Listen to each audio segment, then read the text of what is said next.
सदियों पुरानी एक कहानी हमें दिखाती है कि बाहरी समृद्धि और आंतरिक शांति के बीच की दूरी कितनी बड़ी हो सकती है। यह कहानी एक ऐसे समृद्ध व्यक्ति की है जिसने अपने जीवन में सब कुछ पाया, लेकिन फिर भी अंदर से खाली महसूस किया। आइए इस अद्भुत यात्रा में प्रवेश करें, जिसमें एक साधारण सी कहानी के माध्यम से हम जीवन के सबसे बड़े सुख और दुख का रहस्य जानेंगे। संपूर्ण मानवता एक अदृश्य दौड़ में व्यस्त है, एक ऐसी दौड़ जो कभी समाप्त नहीं होती। यह दौड़ जन्म के साथ प्रारंभ होती है और मृत्यु तक पीछा नहीं छोड़ती। लेकिन क्या आपने कभी ध्यान दिया है कि यह दौड़ किस वस्तु की है? जरा रुककर आत्ममंथन कीजिए कि आप किस दिशा में दौड़ रहे हैं और क्या यह दौड़ कभी पूरी हो सकेगी? भौतिक सुख सुविधाओं को संचित करने में मनुष्य व्यस्त रहता है, पर क्या वास्तव में ये भौतिक सुख सुविधाएं उसे शांति या आनंद प्रदान कर सकती हैं? सिकंदर ने अपनी मृत्यु से पूर्व अपने मंत्रियों से कहा था कि जब मेरी शव यात्रा निकाली जाए तो मेरा शरीर ढका हुआ न हो, मेरी हथेलियां खुली होनी चाहिए, ताकि संपूर्ण संसार देख सके कि जो सिकंदर संपूर्ण पृथ्वी को विजय कर सकता था, वह भी अपने साथ कुछ नहीं ले जा सका। उसकी हथेलियां खाली रह गईं, परंतु जीवन की धारा इतनी व्यस्त होती है कि ठहरने का अवसर ही नहीं मिलता। जीवन के सबसे महान सुख और सबसे बड़े दुख का विचार करने का समय ही नहीं मिलता। सुख सुविधाएं बहुत से लोग संचित कर लेते हैं, परंतु उनका वास्तविक उपभोग कितने लोग कर पाते हैं? वही भौतिक वस्तुएं जो उसने अपनी खुशी और शांति के लिए इकट्ठा की थीं, वही उसकी दुख का कारण बन जाती हैं। जब धन नहीं था तो धन की कमी का दुख था, और जब धन मिल गया तो वही धन उसके बच्चों या स्वयं के लिए विवाद का कारण बन जाता है। तो फिर सुख कैसे मिले? आप किस वस्तु के पीछे दौड़ रहे हैं? आज मैं आपको एक कथा सुनाने जा रहा हूं, जिसमें आपको जीवन का सबसे बड़ा दुख और सुख पता चलेगा। इससे पहले कि आप इस कथा में खो जाएं, कृपया इस चैनल को सब्सक्राइब कर लें। पुराने समय में एक विशाल साम्राज्य के राजा का एक व्यापारिक मित्र था।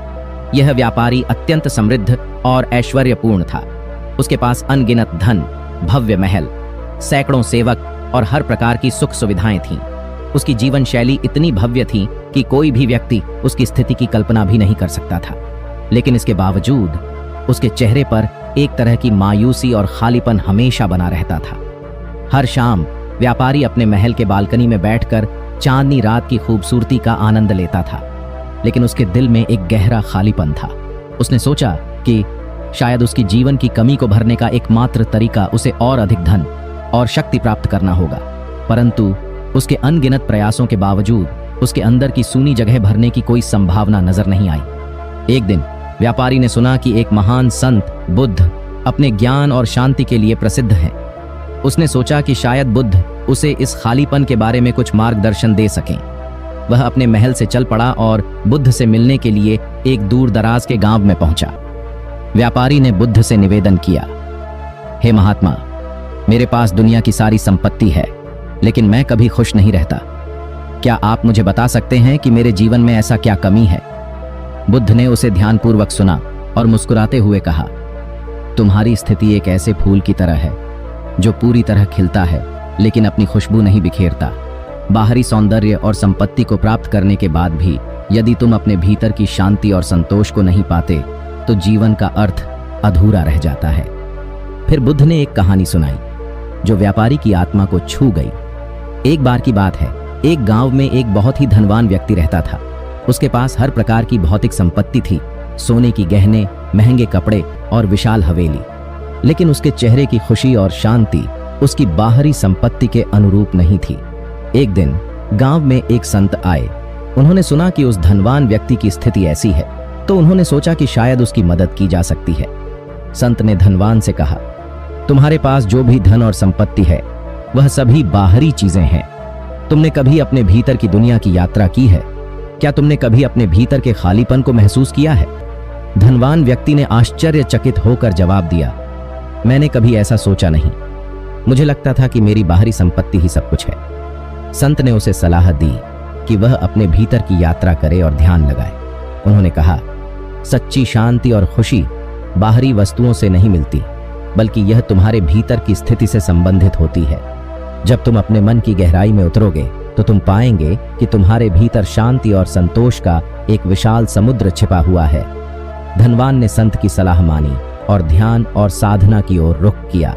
धीरे धीरे उसने अपने भीतर की गहराइयों को जानना शुरू किया और महसूस किया कि उसकी बाहरी संपत्ति भले ही भव्य हो, लेकिन उसे आंतरिक शांति और संतोष की तलाश थी।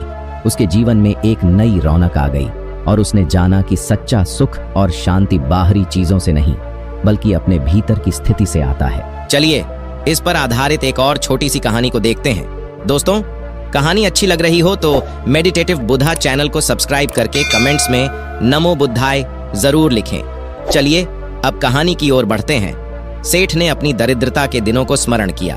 आज उसकी आंखों में अश्रु थे, क्योंकि उसने जीवन में संपूर्ण सफलता प्राप्त कर ली थी। उसके पास समस्त सुख सुविधाएं थीं। उसके घर में हजारों सेवक चाकर थे जो उसकी एक संकेत पर तत्पर हो जाते थे।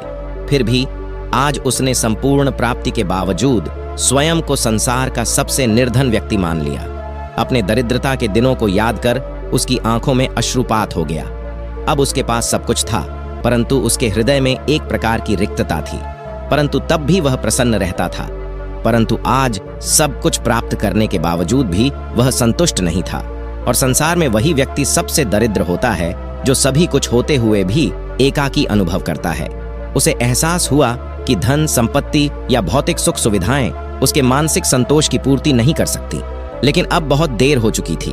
उसका संपूर्ण जीवन बीत चुका था और अब उसकी संपूर्ण संपत्ति उसे निरर्थक लगने लगी। उसे यह लगने लगा कि उसने जो कुछ भी अर्जित किया वह सब व्यर्थ था। यह अवबोधन उसे जीवन में पहले कभी नहीं हुआ था। काश यह अवबोधन पहले हो गया होता तो वह ठहर जाता, रुक जाता और विचार करता कि जो वस्तु वह इकट्ठा कर रहा है क्या वास्तव में वह संचित करने योग्य है। यदि उसे यह बात पहले पता चल गई होती तो वह अपने जीवन में सार्थकता की खोज करता, उस रहस्य की अन्वेषण करता जो उसके मन की तृप्ति कर सके, जो उसके एकाकीपन को दूर कर सके, जो उसके जीवन को संपूर्ण बना सके। उसने अपने दोनों पुत्रों को अपने पास बुलाया और उन्हें जीवन की शिक्षाएं समझाने की चेष्टा की। सेठ ने अपने पुत्रों से कहा कि बेटा, मेरे जीवन में कोई मार्गदर्शक नहीं था, कोई सही दिशा दिखाने वाला नहीं था, इसलिए मैं उस पथ पर चलता रहा जिसका कोई अंत नहीं था। और अंत में पहुंचकर मुझे यह अनुभव हुआ कि जितना मार्ग मैंने तय किया है उतना ही मार्ग अभी शेष है। संभवतः मैं गलत पथ पर निकल पड़ा था और अब इतना समय नहीं बचा है कि मैं नए मार्ग पर चलकर नया यात्रा प्रारंभ कर सकूं। उसने अपने दोनों पुत्रों से कहा कि बेटा, जानो दुनिया का सबसे बदनसीब इंसान कौन है।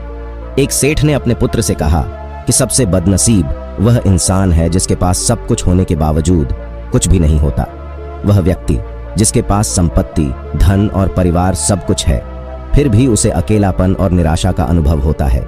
सेठ का बड़ा बेटा यह समझने में असमर्थ था और उसने अपने पिता से पूछा, पिताजी, आपके पास तो धन, संपत्ति और खुशियां सब कुछ है, फिर आप खुद को बदनसीब क्यों मानते हैं? सेठ ने उत्तर दिया, जब मैं तुम्हारी उम्र का था तब मुझे भी यही लगता था कि मेरे पास सब कुछ है, लेकिन अब मैं वृद्ध हो गया हूं और मृत्यु मेरे करीब है। अब मुझे समझ में आ रहा है कि इस दुनिया में सब कुछ पीछे रह जाता है। परिवार, धन, संपत्ति सब यहीं छूट जाता है। अंततः मैं अपने साथ कुछ भी नहीं ले जा सकता। क्या इससे बड़ा दुख और बदनसीबी हो सकती है? पुत्र ने पूछा, फिर इस दुनिया में क्या इकट्ठा करना चाहिए? क्या हर व्यक्ति अकेला नहीं होता? क्या कोई ऐसा इंसान है जो अपने साथ सुख सुविधाएं और परिवार लेकर जाता है? सेठ ने उत्तर दिया, मैं भी इस प्रश्न का उत्तर खोज रहा हूं। अगर किसी के पास सब कुछ होते हुए भी वह अकेला है और भौतिक सुखों का लाभ नहीं उठा पा रहा है तो यही सबसे बड़ा दुख है। लेकिन दुनिया का सबसे बड़ा सुख क्या है, इसका उत्तर मेरे पास नहीं है। मैं चाहता हूं कि तुम अपने जीवन में इस प्रश्न का उत्तर खोजो। अगर तुमने इसका सही उत्तर पा लिया तो तुम दुनिया के सबसे सुखी इंसान बनोगे। गुरु ने अपनी कथा समाप्त कर शिष्यों से प्रश्न किया, दुनिया का सबसे बड़ा सुख क्या होता है? सभी शिष्य ध्यानपूर्वक गुरु की कथा सुन रहे थे। संध्या का समय था, धीमी धीमी हवा चल रही थी और पेड़ों की पत्तियां हिल रही थीं। आकाश में पक्षी उड़ रहे थे। सूर्य अस्त होने वाला था और सभी शिष्य अपने गुरु से एक महत्वपूर्ण प्रश्न का उत्तर जानना चाहते थे। परंतु इससे पहले कि गुरु उत्तर प्रदान करते, उन्होंने अपने शिष्यों से एक प्रश्न पूछा। एक शिष्य ने उत्तर दिया कि संसार का सबसे सुखी व्यक्ति वही है जिसका शरीर सुखी और स्वस्थ है।